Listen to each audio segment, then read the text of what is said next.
Halo guys, welcome back my YouTube channel. Dan hari ini saya mau membahas masalah seputar hukum.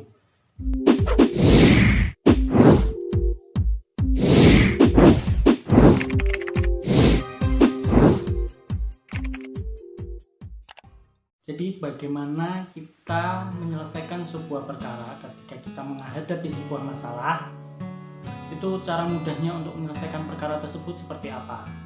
Jadi saya punya tips untuk semua untuk menyelesaikan permasalahan-permasalahan hukum, baik itu perdata maupun pidana. Nah, nanti kita bahas di lain kesempatan apa itu pidana maupun perdata. Untuk hari ini saya mau kupas cara penyelesaiannya aja.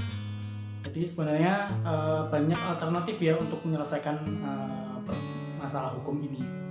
Nah, pertama kita bedah dulu apa permasalahan hukum yang terjadi. Jadi kita kategorikan apakah ini pidana atau hanya perdata saja. Kalau ini ada hukum pidananya, maka kita coba selesaikan secara kekeluargaan terlebih dahulu. Dan itu pun pidananya dilihat seperti apa dulu ya, jadi case per case. Jadi tidak bisa semuanya dijadikan satu atau disamaratakan.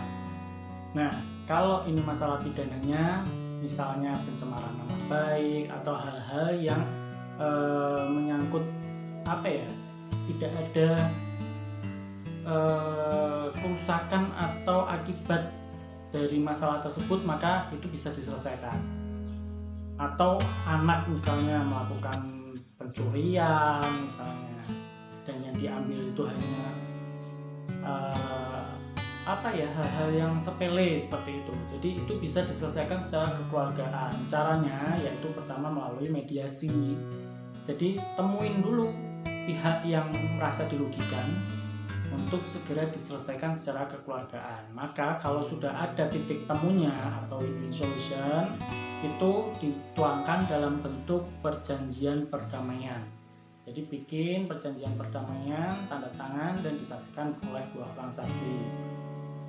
Terus yang kedua yaitu bila ini sudah sampai di kepolisian, maka ikuti alur dan prosesnya. Polisi akan mengembangkan apakah itu termasuk tindak pidana atau tidak. Kalau itu tidak, maka akan berhenti. Jadi kalau masalah pidana seperti itu. Nah, beda dengan masalah perdata.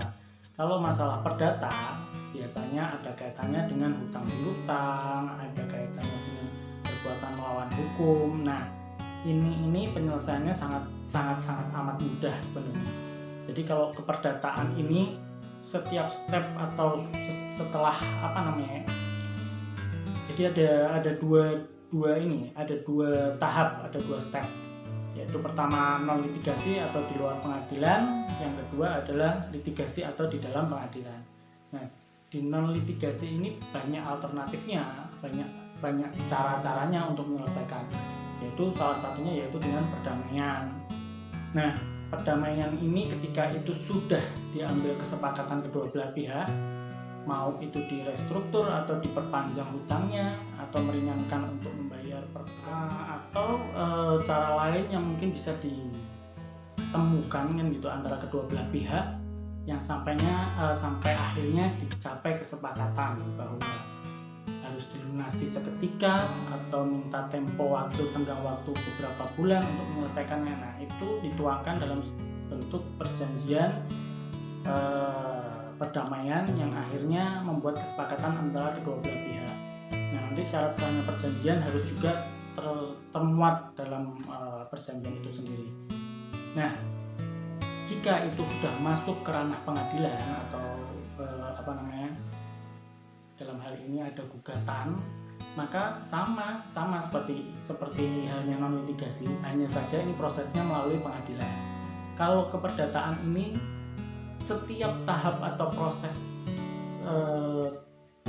persidangan itu semuanya bisa dilakukan perdamaian. Jadi ketika proses sidang ternyata mengalami kesulitan ketika harus membuktikan, maka bisa dilakukan mediasi, meskipun di pengadilan pun diberikan kesempatan untuk melakukan mediasi antara kedua belah pihak yang ditengahi oleh mediator, biasanya seperti itu. Nah, tapi tidak menutup kemungkinan ketika proses itu tetap berjalan, kita juga bisa melakukan perdamaian antara kedua belah pihak. Jadi sebenarnya kalau perdata ini jauh lebih simpel lah, kedua belah pihak bisa saling melakukan perdamaian. Cuma kalau memang itu ternyata tidak ada titik temu, maka proses di pengadilan apapun putusannya biasanya kita harus menghormati. Kalaupun kita misalnya tidak tidak puas dengan putusan pengadilan, maka bisa melakukan upaya-upaya hukum, baik itu banding, kasasi maupun peninjauan kembali atau PK.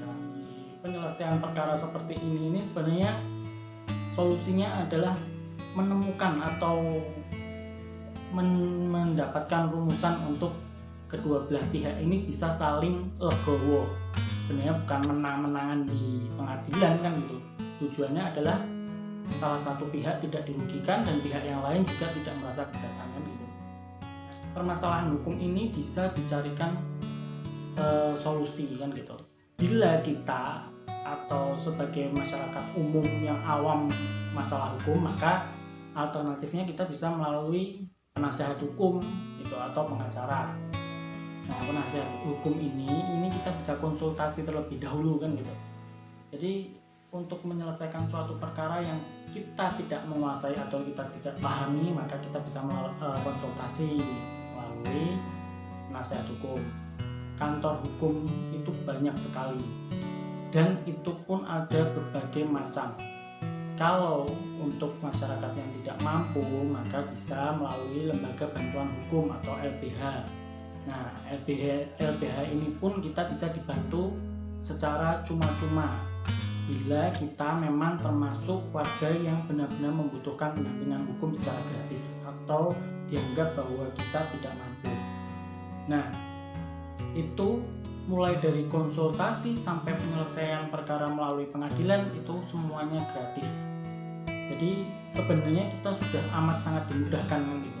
Tapi khusus untuk bagi yang mampu, maka harus dilakukan biasanya di antara kita ini, kalau kita melalui lawyer ini kita saling membanding-bandingkan. Sedangkan itu sebenarnya semuanya sama gitu.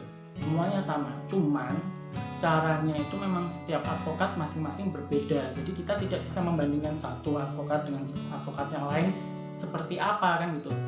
Karena memang tidak akan pernah sama cara-caranya, cara penyelesaian perkara. Ketika kita memang sudah kita percayakan dengan advokat, maka kita tidak perlu ikut campur, karena percayakan aja dengan yang lebih paham dan tahu cara penyelesaiannya adalah kuasa hukum atau penasehat hukum kita kan gitu. Nah, kalau memang biasanya ada campur tangan atau ikut serta dari kita, maka biasanya tidak akan maksimal atau optimal. Tujuan kita adalah menyelesaikan suatu perkara. Tidak mungkin seorang advokat akan menjerumuskan kliennya kan gitu. Maka kalaupun sampai ada seorang advokat yang melakukan pelanggaran, maka bisa dilakukan pelaporan kepada organisasi advokat tersebut untuk dilakukan penindakan. Organisasi nanti melalui Dewan Kehormatan